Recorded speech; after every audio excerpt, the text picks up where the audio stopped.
Welcome everyone to the 5th webinar of the Path of the Power Couple.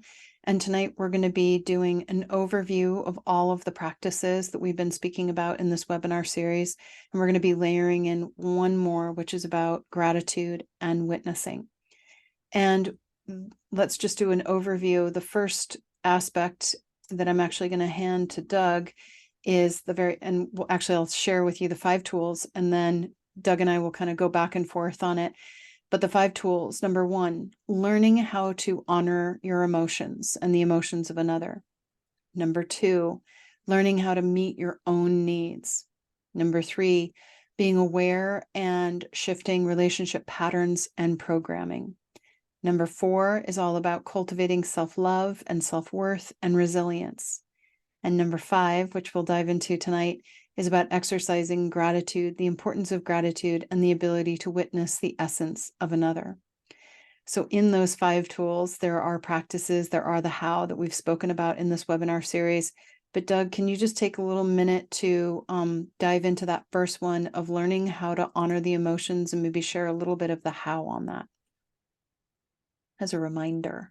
Yeah, I do want to do that. I think I want to start by saying that I've been reflecting on listening a lot, and I'm starting to see listening in this way. There are 2 kinds of listening, 2 types of listening: type 1 listening and type 2 listening. I'm making up these categories, so you can quote me on this. Type 1 listening is the kind of listening that we have grown up with. And what's interesting about type 1 listening is it's focused on the listener, not on the speaker. So we listen because we have an agenda. We want something, we need information, we need to make a decision. We're more interested in what we're thinking and what we're about to say than what the other person is saying. And the speaker is not important, except and only insofar as the speaker might ultimately listen to us, or the speaker is providing us with information that somehow fits our agenda. And that's the way that we all listen. Type 2 listening, on the other hand, is very, very, very different. In type 2 listening, the focus is on the speaker. So the listener has no agenda other than to make sure that the speaker feels completely heard and validated. And there are 3 levels to type 2 listening, including paraphrasing, core messaging, and affect labeling. At the beginning of this webinar series, we talked about affect labeling as a form of listening, and I think it makes a lot more sense now if we put it in the context of type 1 versus type 2, because when we affect label, we are basically have no agenda other than to listen to and validate the emotions of the speaker. And we do that in a 3-step process: ignore the words, read the emotions, and reflect the speaker's emotions with a simple you statement. No I statements, no asking questions. And when we do that, we are validating the speaker's experience, emotional experience, from the speaker's frame of reference, so that the speaker feels deeply heard and deeply validated. And people invariably say, wow, you get me, you understand me, you really understand where I'm coming from. Thank you for listening to me. So in the context of a power couple, we don't want to do a whole lot of type 1 listening. Yeah, we do a little bit, of course.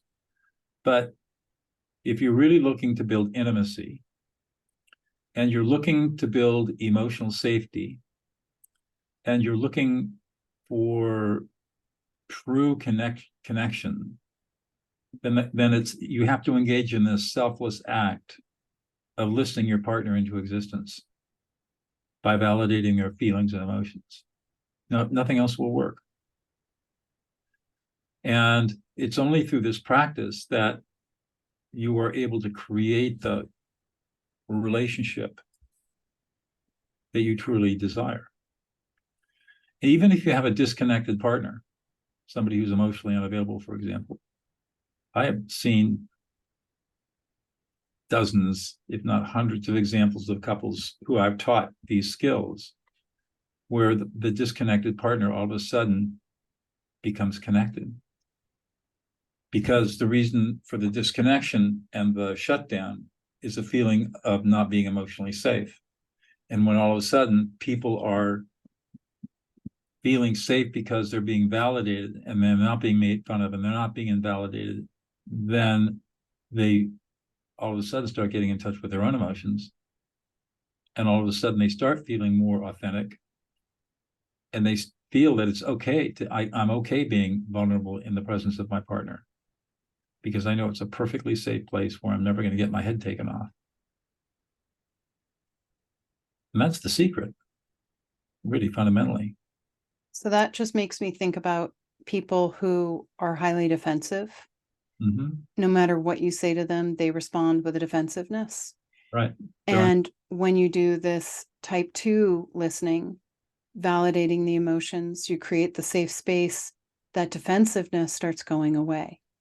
Correct. Now, it can take time, but it does go away because they feel safe.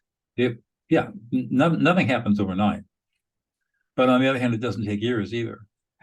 I mean, we're really talking weeks, months, maybe 3 to 6 weeks, 3 months at the most. Yeah. Well, it takes 6 to 8 weeks to master the skill. And then I would say it would probably take another 2 or 3 months of consistent practice in a relationship for there to be significant relationship shifts. So this isn't something that's going to take forever. It's just a question of can I master this skill and practice it, and can I get comfortable with it? Because in the beginning, it's a little disconcerting to tell somebody what they're feeling. It's disconcerting for the person that is being told what they're feeling. It's also disconcerting for the person who is reflecting those emotions. It's never disconcerting to the speaker. The speaker will always feel validated. It's disconcerting to the listener who is reflecting what the speaker is feeling, because the listener is putting all kinds of judgment on the listener based on childhood programming and beliefs and myths that are just simply false. And so there's a lot of self-flagellation as you and fear as you begin to label somebody else's emotion. But the speaker will eat it up every single time, because when you say the speaker, it's the person who's getting their emotions validated by that person, right? I'm very clear about. Got it. And so that's why the difficulty of affect labeling is not from the perspective of the person who's being emotional and needs to be heard. It's difficult from the person who's got to do the listening, the type 2 listening. It's the type 2 listening that's difficult in the beginning, because you have to overcome the fear, your own fears, your own fear of being vulnerable and authentic and present. And that's the courage that people have to push through. And what if the listener isn't patient enough to get it? Well, patience is a virtue in this, and you don't have to have enormous amounts of patience, because the beauty of this is that you're going to get results right away. Once you start learning it, practicing it, if you practice it in the way that I teach it, you're going to see the shift right away. And within a couple of weeks, it becomes a self-affirming practice, because the high you get when you affect label somebody else and they express gratitude towards you. Thank you for listening to me.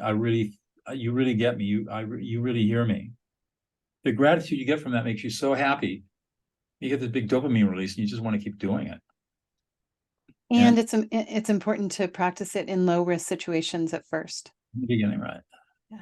Practice in low risk situations. And so you really you need a little bit of patience in the beginning to force yourself to consciously do the practice, until you get to the point where you're seeing the reaction, the gratitude reaction you're getting from the people you're listening to. And then all of a sudden, it just becomes easy. It's effortless. It becomes a part of who you are. And one of the things that I've been very mindful and aware of with that very first skill set about validating the emotions and now kind of refining it, this type 2 listening that Doug's talking about. I really value safety. And because I value safety and I want to always be safe, I realize that validating the emotions puts me in a place of safety. And so you can use, if you do value safety, you can use that as a motivator to help you practice that skill set. Because when you are in that seat of validating someone's emotions, no matter how they feel, you have like this safety shield up, and you're just reflecting to them their emotions, keeping the focus on them, holding a container for them to have whatever emotional experience they need to, and you don't get pulled into the fight. Right. I'll also say that I've received many, many emails from students over the years that have commented on how this form of listening and reflecting works with people who have dementia and Alzheimer's, and mental illness too, and mental illness, and kids that have Asperger's, or they're on the autistic spectrum. It works everywhere, on every brain. If you think about it, emotions are the last thing to go. Memories go, and then cognitive processes go. Emotions are the last thing to go. And so as long as you're reflecting emotions to somebody who has a brain disorder, they'll still respond to the emotions before they'll, even when they won't respond to anything else. And even if they can't physically or out loud verbally respond, they might only be able to blink their eyes or squeeze their hand a little bit. You'll still get a response if you affect label them. Right. So, in my opinion, and based on my observations, having taught this for now over almost 20 years, 20 plus years, learning how to listen to emotions, type 2 listening, is the simplest, fastest, most effective way to build emotional safety and intimacy in a relationship, without question. There's nothing else that even comes close. And so that's the skill that I would emphasize and tell people to put your effort into this. And then the other 4 things that we talk about will fall into place. And they're a little bit more advanced. So it's like, if you don't have the skill set of validating the emotions, affect labeling, then your bandwidth is going to be much less, because and so you won't have the bandwidth to take that second step of taking responsibility for meeting your needs, cultivating self-love, shifting deep entrenched patterns and programs, being able to witness the essence. So the reason that they're in this order is because step 1 is essential for being able to even just go to step 2, step 3 and 4 and 5. Right.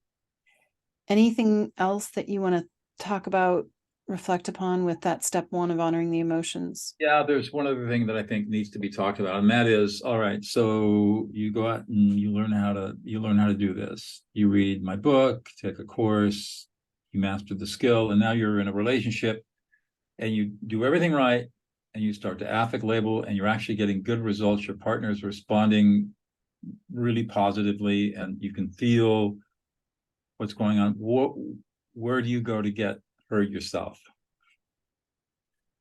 One of the challenges that we have is that when we learn this skill, there aren't people around that will listen to us. This is a very, very rare skill right now. Hopefully someday it won't be so rare.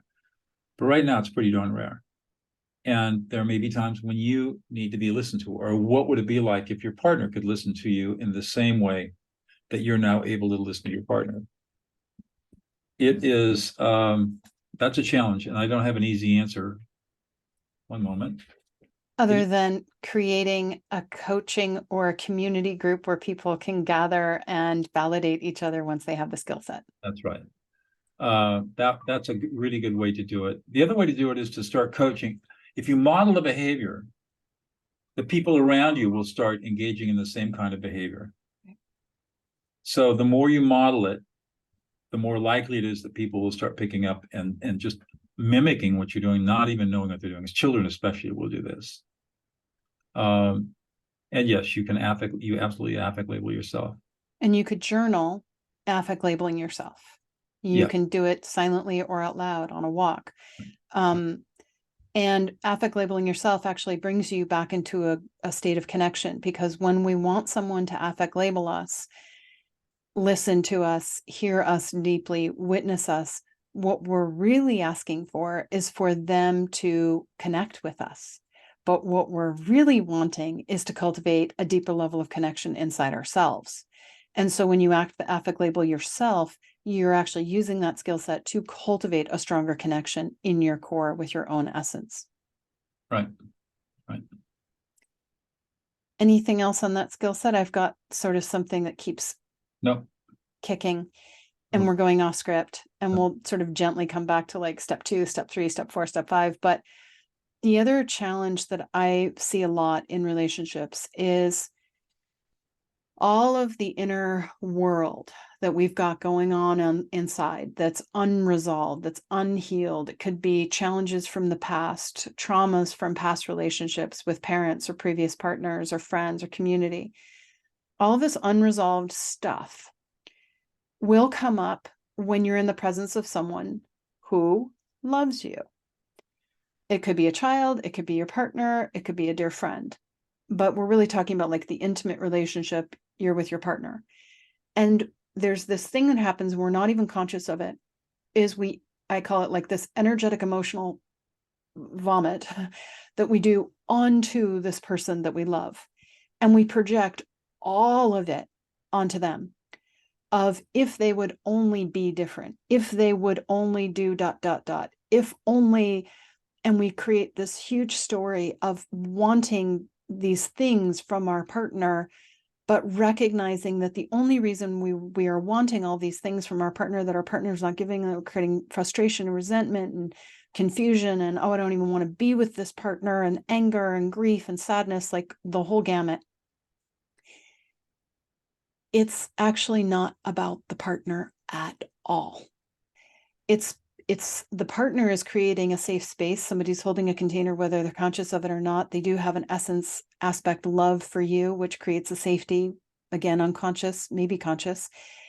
And that then creates this purge. And so when you do the purge and you project out onto the partner, frustrated with a partner, upset, angry, then that's just step 1. It's very, you're aware of it. You feel it. Use it as just step 1 to get your attention.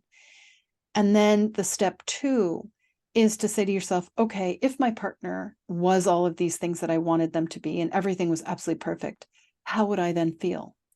What would I want inside my own self? So you bring it back to your core of what it is you're really wanting to attain that has nothing to do with your partner.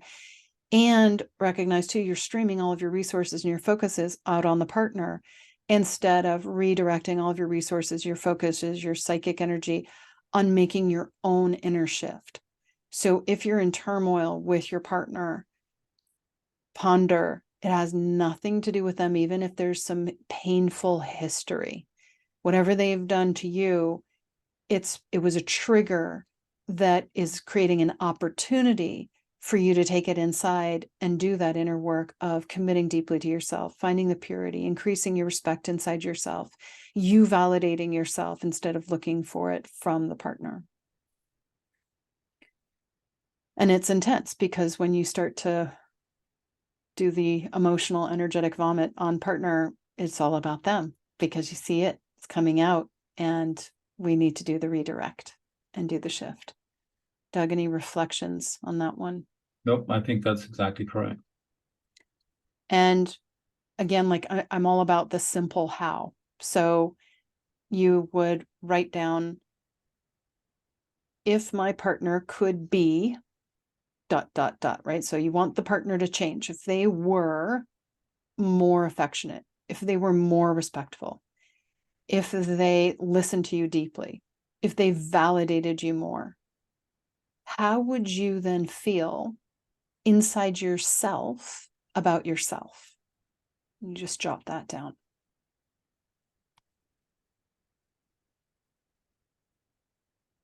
And then you say to yourself, I've given them responsibility for that transformation. And then you invite some part of you, your intent, your imagination, if you're energetically inclined, your energetic fields, to retrieve responsibility off the partner for that. And every single day, when you get up in the morning, maybe when you're lying in bed or taking a shower, you just intend and imagine a vibration, a stream, a waterfall of this quality flowing in your core. And you say to yourself, you know what? I am respecting my light. I am validating how pure and peaceful I am. I am validating my strength. I'm seeing it, becoming more aware of it, witnessing it.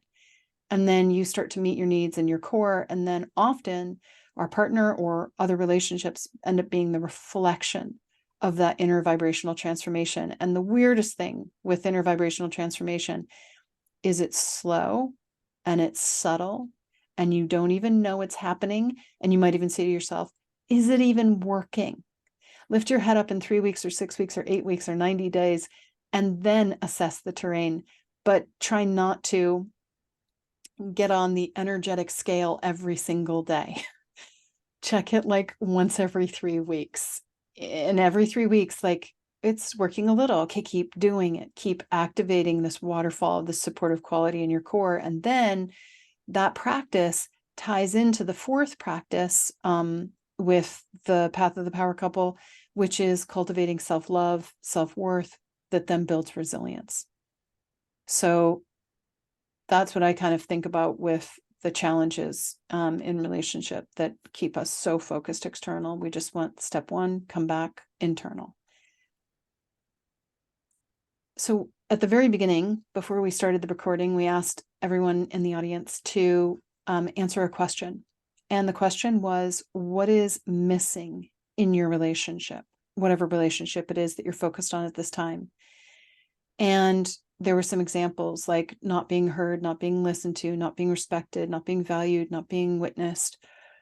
And for any of you that haven't answered that question for your own self, just jot down your answer of what is missing in your relationship, and you can share it in the chat room. And there were a few pieces that people shared, and Doug, you and I, you can kind of scroll back to what people answered, and we can kind of give like the little one-liners of, okay, so when that's missing in your relationship, here is the remedy.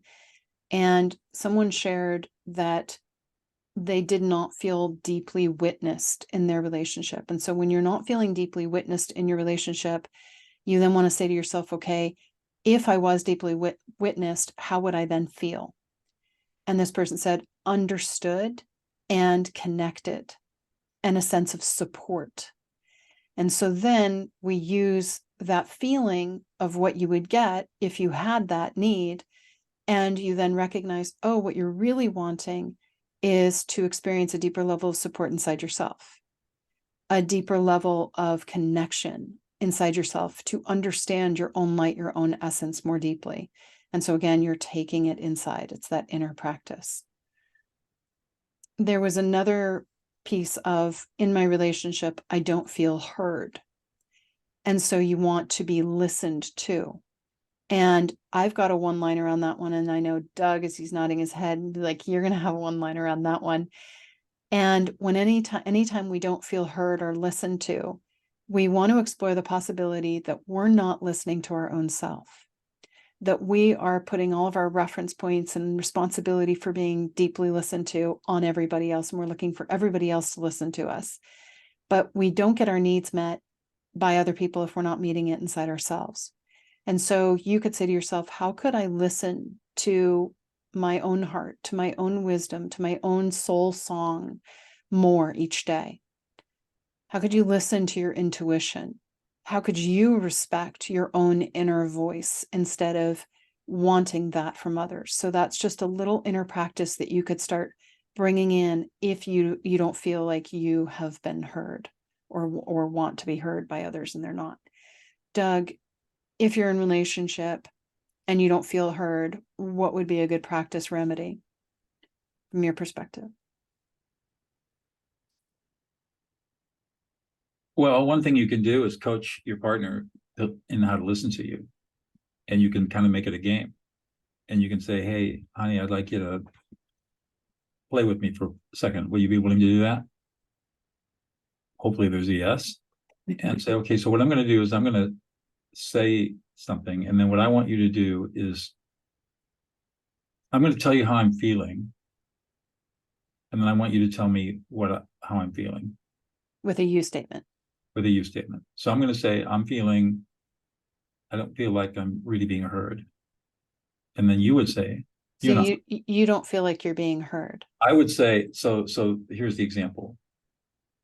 I would say something like, I don't feel like I'm always heard, and then you would say, oh, You honey, don't honey, you don't feel like you're always heard. you don't feel like you're always heard. Yeah, that's exactly right. Let's try another one. Um, sometimes I feel like I'm just invisible. Love, sometimes you feel like you're just invisible. Yeah. And you don't matter. Well, that would be great if they could say that.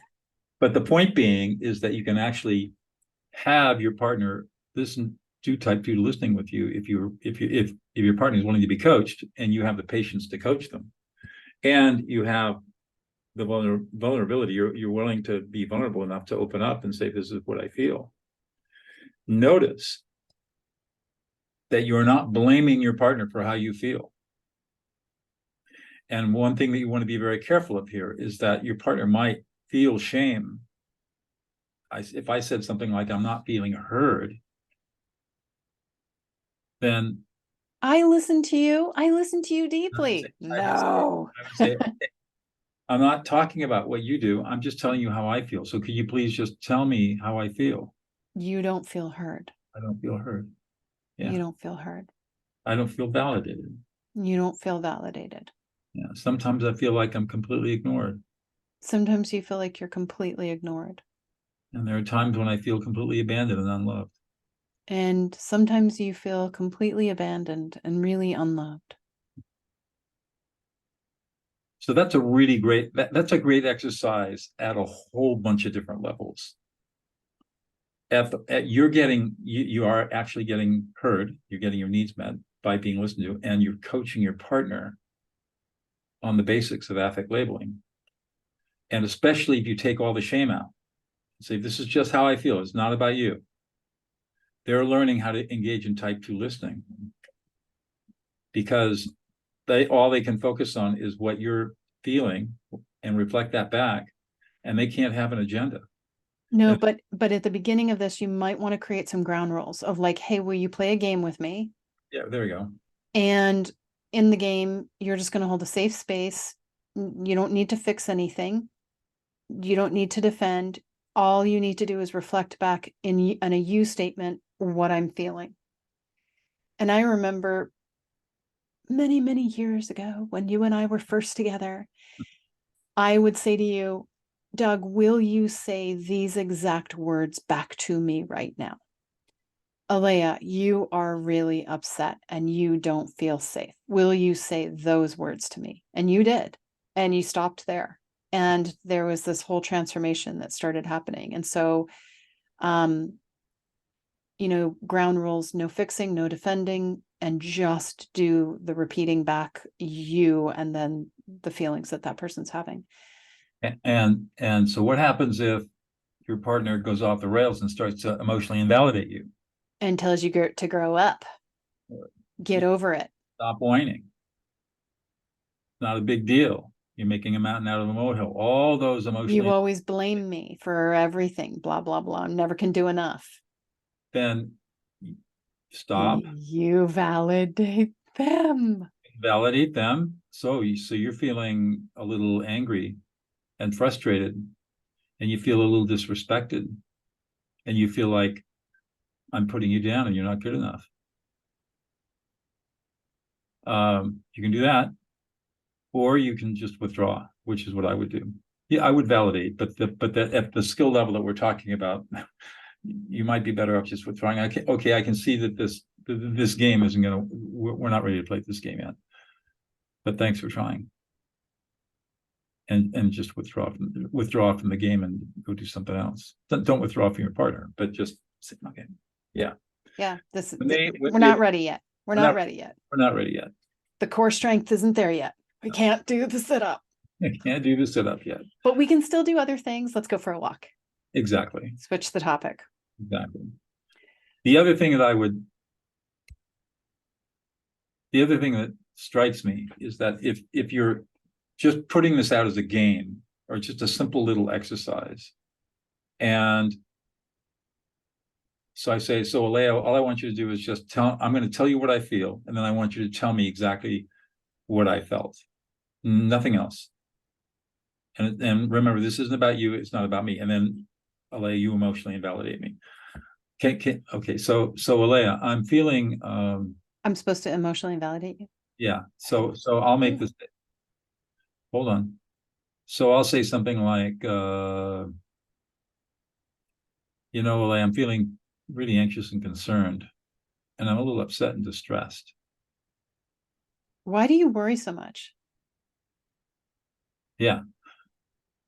So did y'all feel that? I felt it. Ooh, that hurts. So I'm criticizing you. I just like totally just you. invalidate me. Yeah. So supposing you're trying to do this exercise and that kind of invalidation, because I said, okay, I that's not the issue here. What I want you to do is to repeat back what I say. Can you do that for me? Why? It's just a game. It's just an exercise Oh, okay. because I want to just practice this exercise and see what happens. So if I say, Alay, I'm really worried and concerned, and then you say, You're really worried and concerned. yeah, and I'm upset and distressed. You're upset and distressed. Yeah. And sometimes I feel lonely. Sometimes you feel lonely. Yeah. And sometimes I feel ignored and unappreciated. Sometimes you feel ignored and unappreciated. Thank you. I appreciate you. Thank you for doing that for me.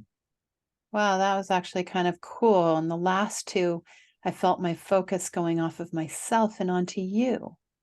That's weird. This is a weird game. Weird game. Type 2 listening. Type 2 listening. Wow. Why are Now, we doing this again?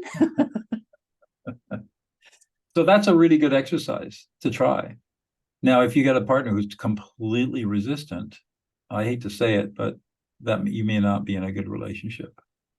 You've And got if to, they're completely unwilling to learn a skill set of healthy relationship, really not open to the growth mindset, and right, you are in the growth mindset, then from my perspective, I mean, there's lots of ways that you can approach it, but you could say to yourself, okay, are you willing to be in a relationship with somebody who is not willing to grow, not willing to change? They're going to be this way till the day they die, perhaps.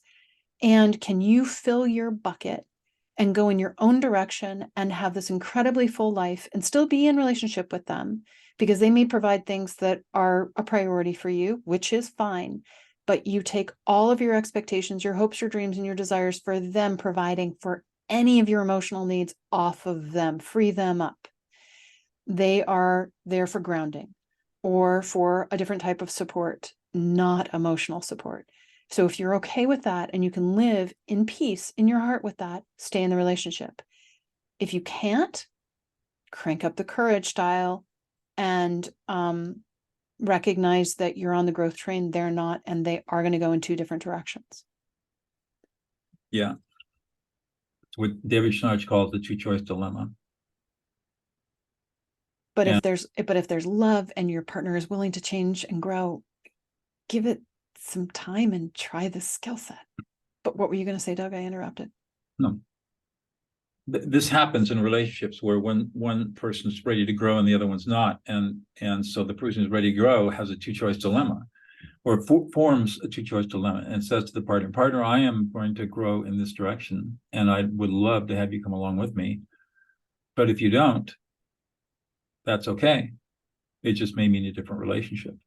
Yeah. Another layer.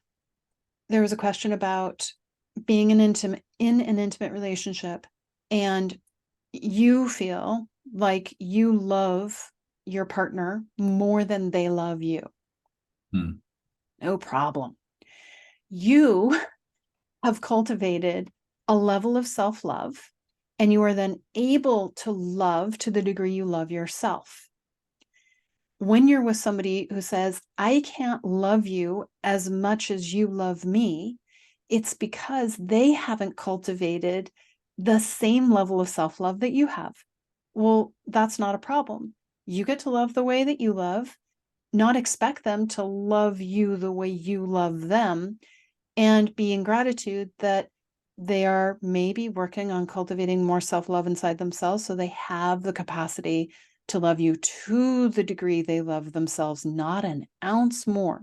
People do not have the ability to love another person more than they truly love themselves. So when we love somebody, we're seeing them at an essence level. And when we see our essence and we love our essence, we can be in profound love with somebody who might only love us this much because they only love themselves this much. Well, that doesn't mean we shouldn't or can't be in relationship with them. That is, everybody take a gold star and take notes and gold stars around that. That is one of Alea's most profound teachings, that you cannot be loved to a degree greater than you love yourself.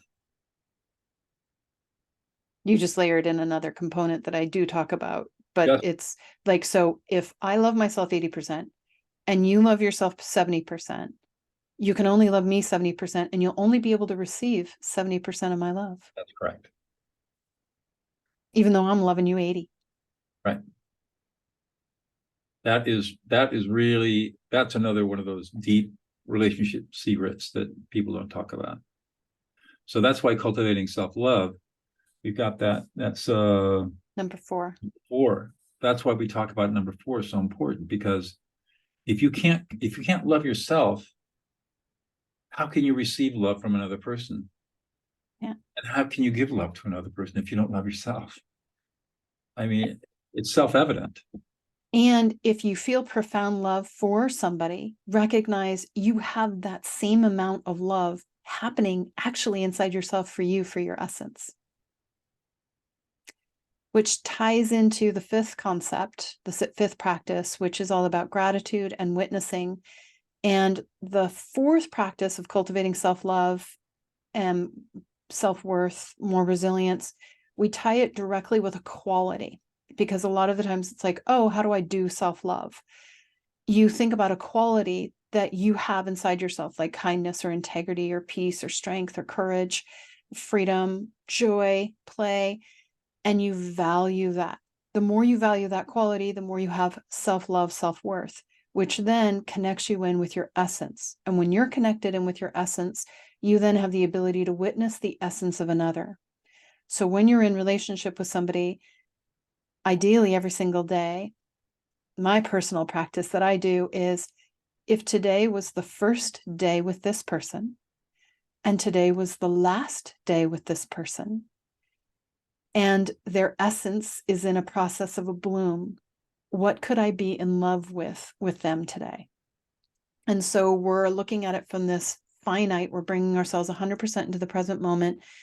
The very first time you met them and you fell in love, or what was that moment of falling in love, or if it's a child, that moment that they came out of the womb, out of the birthing canal, and you held them and you looked at their little eyes and you were like, oh, I see your essence. Okay, that's their essence. And you get to feel that first day, every single day of their life. And then also to the practice of, and if this is the last day I get with this person, because we never know, can we just celebrate the essence of who they are? Because the more we focus on their essence, the more it blooms. It's like a garden. Doug and I were talking about it the other day. Like, if you only focus on the weeds, your garden will be full of weeds. If you focus on the flowers, you will just get more flowers. And so when you're in relationship with somebody, the more you focus on the positive, on their essence, that blooms. And that's just a practice, a daily practice. Just looking at any of my other notes. Yes, when the person in your life, whatever relationship you're in, is struggling and their struggle is annoying you, pause and recognize that annoyance is just a little tap tap for you to cultivate more awareness. And then you ask yourself, they've created this struggle in their life. What is it they are working on cultivating inside themselves that's good? And then how can you celebrate, encourage, coach, guide, silently celebrate? They are cultivating more strength or more courage or more integrity inside themselves in this struggle. And then you're focusing on what they're getting, not the mechanism they're using to get it. Any other reflections on the essence before we just kind of briefly speak to the gratitude piece?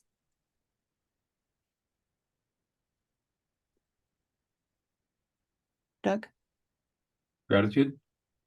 Anything else on the essence? Oh, no. Witnessing the essence. Okay, the gratitude. I kind of tied it in with if this is your last day with them, to be in gratitude, and then what did you fall in love with them with on day one? So that's one of the practices that I use for gratitude. Do you want to talk a little bit about the gratitude component and Yeah, why it's important? I don't think we talk about gratitude enough. Being grateful, and because it's a mindset, and when we we start appreciating and being thankful for all the little beautiful things around us, it opens up our hearts and it pushes away all the negative. I mean, we live in this really insane, polarized, social media, political, bizarre social culture right now. And it's really easy to get sucked into all of that and to go negative. And a lot of people have, which is why they are the way they are, and they're miserable. But the antidote to that is to pay attention, consciously pay attention a couple of times a day to what's going on around you. We happen to live on 10 acres in the central Sierra Nevada. And one of the things I am grateful for all day long is how the light shifts across our property. And so I'll just say, the light is beautiful. I'm so grateful to see the light at this particular moment and how it's shining down on our property.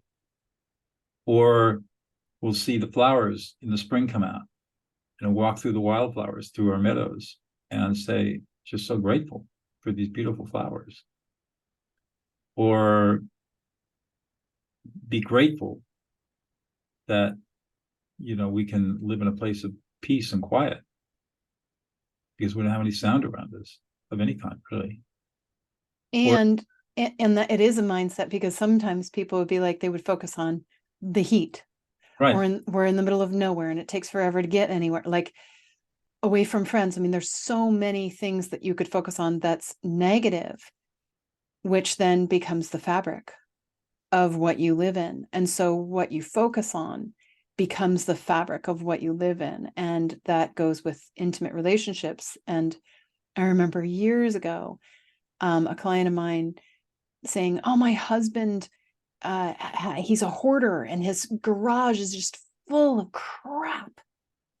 And I was like, okay, how long would it truly take to clean out that garage? Like fully? 2 weeks total to just get rid of all of it. 2 weeks. Okay. And how many more years do you hope to have with your husband? Oh, decades, years. Okay. So if your husband wasn't in your life, the garage would be empty. And she was like, oh, I love that shit. I love, and she let go of the garage has to be empty, because she realized this is just something he does. And so the socks on the floor and the dishes in the sink and the dirty toilet bowl, my husband's with me, or my partner's with me, or my friend is with me, even if they do things that annoy you, but they don't annoy you if you look at it through the lens of the gratitude. So practice.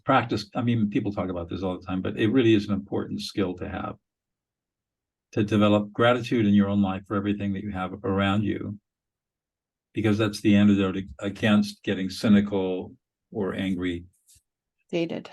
or jaded. And Death. it gets Energetic death. when you have a heart of gratitude, that's reflected in your relationship. Because if you're grateful and you're happy, then you have a lot of resilience and you can take the typical pressures of a relationship and they don't bother you. They don't bother you. And here's the other thing, as I keep saying, the more you model, the more other people will change. So if you're grateful and you're unconsciously modeling gratitude, guess what? People are going to pick up on that, and they're going to start being grateful too. And so the environment's going to change around you. Model that which you want to have happen, and it will happen. If you're negative and down and ungrateful and skeptical and all that, that's what you're going to have around you because you're modeling it. It's called emotional contagion, and it's a really interesting biophysiological phenomenon that exists in mammals. We have a way of transmitting emotional information almost instantaneously across a crowd, and that happens in relationships and in families too. So that's why if you feel gratitude and express gratitude, emotional contagion is going to spread gratitude throughout your system. If you don't, then whatever you're feeling is going to be spread throughout the system.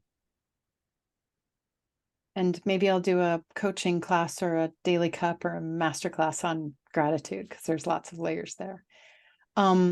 And there's we have another 10 minutes left. There's a couple questions that I definitely want to get to. Somebody just asked the question, what happens if you're with a narcissist? And then, Doug, there were a couple other questions about like how to be more vulnerable. The other one was how to be in relationship when somebody's done something that feels unforgivable. And the other question is, how do you know if you're in the right relationship, even when that person's not meeting your needs? Like you feel love, but it's like a slow connection that's being built. There's no spontaneity. They might not support and encourage the way you want them to. So those are kind of the questions that I want to make sure that we address. Go for it. All right. In 10 minutes.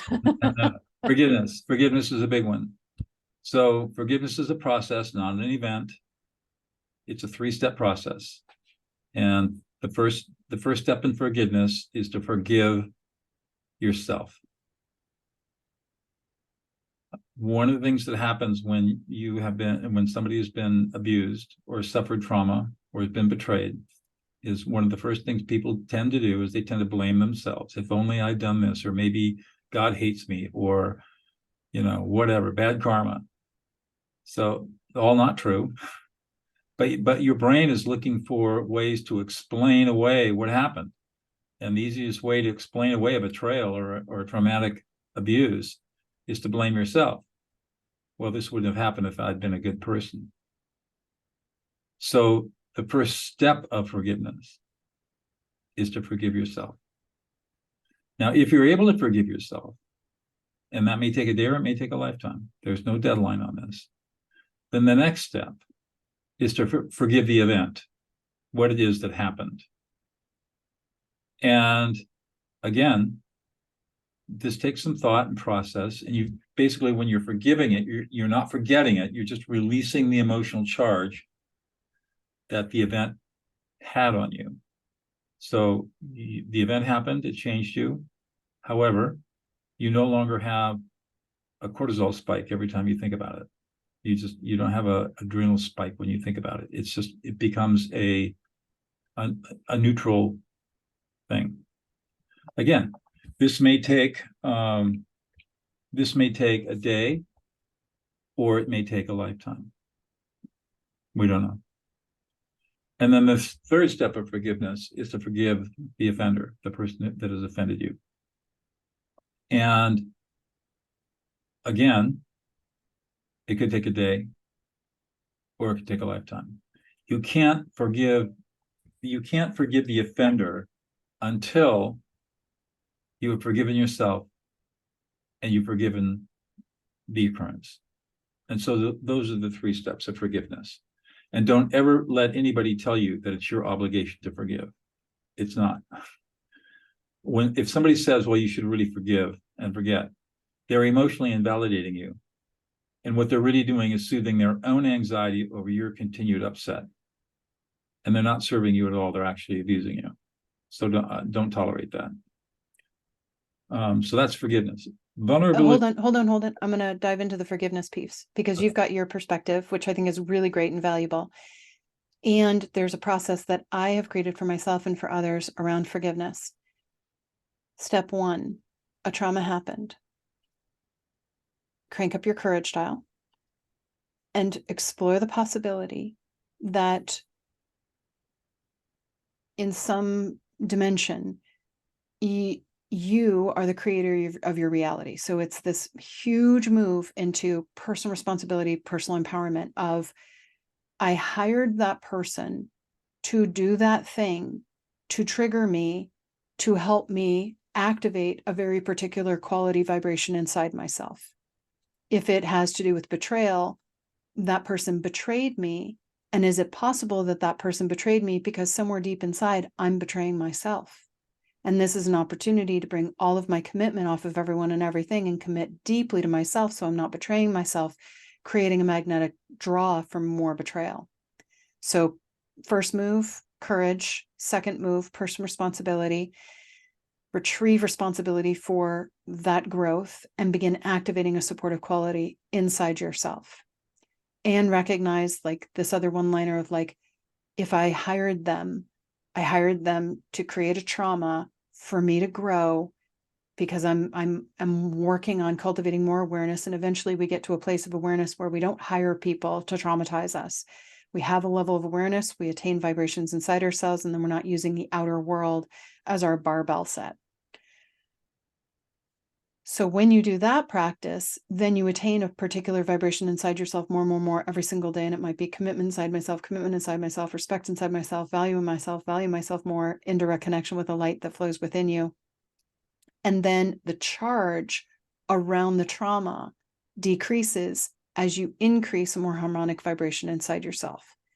And then the need to even forgive, it falls away, and we're in gratitude that that person showed up, challenged us the way they did, hard, gnarly, might have almost lost our life because of it. But we were determined and courageous to do an inner shift inside ourselves. So that's my perspective, but I really like Doug's perspective too, because depending on where you are in your process, you're going to be ready for different layers, and you could always weave them back and forth and use all of them at different points in time, depending on what resonates. Vulnerability. You take that. I'll be right back. What? Are you going to get the dog? No, I'll be right back. Oh, Take it. I'll be right back. Vulnerability. So when we want to become more vulnerable in our relationship, we typically won't become vulnerable because we don't feel safe. And so step one is to recognize that safety is essential. If you don't have safety, you are not going to be willing to be vulnerable with anyone. The safer you are inside yourself, then the more comfortable you're going to be with vulnerability.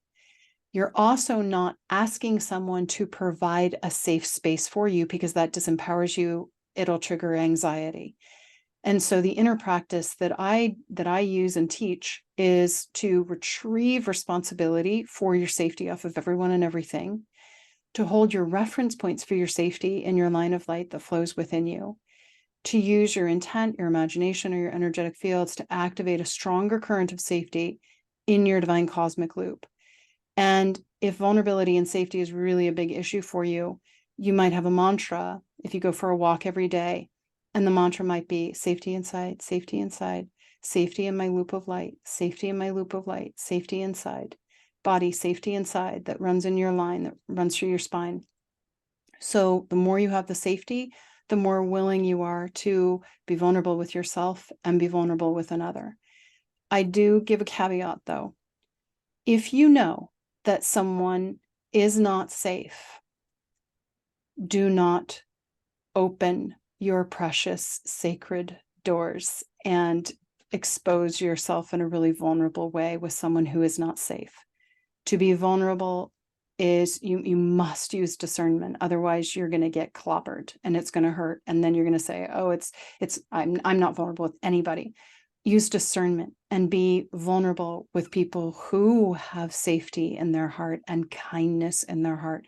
There are people out there that do have safety and kindness, and you might even preface it when you're with these people who you feel are safe and kind, and you might say to them, could I share with you something that's really vulnerable, and could you just hold a safe, kind space for me? You're priming them and prepping them, and you're asking them for your needs. And if they say, no, man, I'm a football player and I'm gonna bop you, then you'll be like, okay, good. I'm not gonna open my vulnerable doors. And so ask for your needs and discernment. I have a little bit different. Yeah, go. The fear of being vulnerable is the fear of being hurt or being injured or being not being able to protect yourself or not being able to or the fear of being exploited, but mostly being hurt. And what you have to ask yourself is, how can somebody hurt me? And the reason I say this is that I studied Tai Chi for a long time. And in Tai Chi, there are two paradoxes. The softer you are, the stronger you are. The more vulnerable you are, the more powerful you are. And it turns out those paradoxes are true. And so I cultivate vulnerability as a means of cultivating power. And I cultivate softness as a way of cultivating strength. So I make it a practice to be vulnerable. How do you get there? You have to cultivate within yourself a self-worth, self-confidence. You have to have skills. For example, knowing how to do type 2 listening gives you a shield that will protect you against anything. And I can afford to be vulnerable because somebody can be spitting mad at me. That hasn't really happened, but somebody can be, maybe I'm in a mediation as a mediator and somebody's really angry. I mean, really angry, screaming and yelling. I can be totally vulnerable because I'm not afraid. I know exactly what to say and how to say it and when to say it. And I know exactly what the results are going to be every single time. I have that kind of confidence. And you're not looking for your needs externally. And I'm not looking for my needs externally. Which is huge. So, yeah, it's huge. So cultivate vulnerability. Think about the skill. Think about what would happen if I were vulnerable and things went sideways. What would be all the bad things that would happen to me? And then think about what would happen if I were vulnerable and none of these bad things happened to me. In fact, I was open to people and people would try to push me around, but they can't push me around. I mean, again, it's Tai Chi. How do you push against water? But Doug, you couldn't do that if you hadn't cultivated self-love, self-worth, Right. resilience, and safety inside. That's why I'm saying if this is an aspirational goal, is to cultivate the things that can allow you to be vulnerable, to be powerful. And so that's the mindset you want to have is, so how do I go about cultivating all of this stuff? And that's what we've been talking about in all these 5 sessions. These are all the different kinds of skills that, yes, these are the skills of a power couple, but they're also the skills that allow you to be whole and complete and fulfilled in life. A healthy being. Be healthy. And be in relationship with anybody. Right. Even your cat. Right. Your fish. So vulnerability doesn't mean to be weak. It means to have inner strength that allows you to be authentic and true to your own self and be present in every moment, because you have an inner strength that allows you to do that. And now, if you don't have those skills, then you face the challenge of, if somebody attacks you or exploits you, you have nothing. So being vulnerable is not a good thing. But the desire to be vulnerable is actually huge, because that's an indicator that you have courage in your heart. That's right. You have the courage to be vulnerable. You have the courage to grow. You have the courage to change. And a lot of people don't have courage. And so the more you value your courage of like, I have the courage to be vulnerable. And if somebody exploits you or is mean to you or cruel to you, or they shut you down, they might not have had the courage to be in a emotionally uncomfortable space. And it took this comment that just came up in the chat. Let me say this. I didn't start to develop these skills that we're talking about until I was way past 50 years old. 56 to be So for the first 56 years of my life, I was an arrogant, insecure person with a lot of emotional problems due to my childhood upbringing, my childhood disabilities. I had a lot of disabilities, and it took a long time. So I really didn't start to grow up until halfway, like I said, 50. I met Alea. I mean, I was already on the way, and I met her, and then it accelerated. However, it's not too late to start. Never. It's never too late to start. Even if it's the last day on planet Earth. Yeah. And the payoff is huge. Mm-hmm. There's one more question that I want to speak to, then we'll complete. And it was a question about how do I know if I am in the right relationship?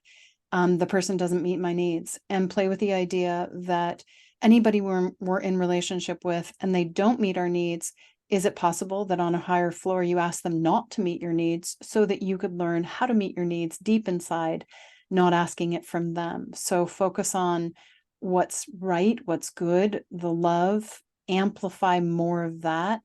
And if you were with a partner who is exactly like you might be terribly bored. And so it's the differences that build a really beautiful fabric of love. We are going to be sharing this on YouTube. We're going to translate it into lots of different languages. I'm going to send out the links for all of you to re-listen to again and again as many times as you feel like you need to. Anything else, Doug, before we sign off? Okay. Nope. Thank you all so much for joining us for this 5 series of the Path of the Power Couple, skills and tools to cultivate healthier relationships inside yourself and with everyone in your life. We would love to get your feedback, and feel free to share this with anyone that you think would resonate with these tools that has that growth mindset. Thank you, everyone. Have a wonderful evening. Bye.